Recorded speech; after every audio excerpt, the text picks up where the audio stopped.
আসসালামু আলাইকুম ওয়া রাহমাতুল্লাহি ওয়া বারাকাতুহু। ইন্নাল হামদালিল্লাহি ওয়াহদা ওয়াস সালাতু ওয়াস সালামু আলা মান লা নাবিয়্যা বা'দা। উম, সম্মানিত উপস্থিতি, আজকে আমরা সালাত কেন পড়ব ধারাবাহিক হাদিস 6। আন সালমান ফারসি রাদিয়াল্লাহু তাআলা আনহু قال قال রাসূলুল্লাহ সাল্লাল্লাহু আলাইহি ওয়াসাল্লাম ইন্নাল মুসলিমা ইউসাল্লি খতায়াহু মারফুআতুন আলা রাসিহি।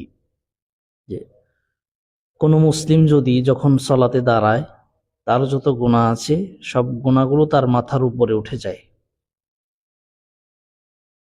কুল্লামা সাজাদা তাহাতত, যখনই মুসলিম সিজদায় যায় তার গুনাহগুলো তখনই ঝরে যায়। মাথার উপর যে গুনাহগুলো ছিল সিজদাতে যাওয়ার কারণেই ওই গুনাহগুলো তার ঝরে যায়।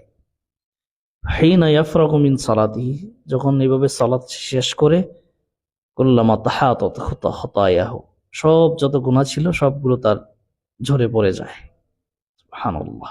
এই জন্য আমরা সালাত পড়বো। আজকে 6 নম্বর হাদিস, সালাত পড়লে আল্লাহ গুনাহগুলো মাফ করে দেয়। এমনিতেই গুনাহগুলো ঝরে পড়ে যায়, আমরা হাদিস থেকে বুঝতে পেরেছি। এই জন্য সবার কাছে অনুরোধ থাকবে, যত ঝামেলায় থাকুক, যত টেনশনেই থাকেন, যত হতাশাই পড়েন, 5 ওয়াক্ত সালাত ছাড়বেন না, সময় মতো আদায় করবেন ইনশাআল্লাহ।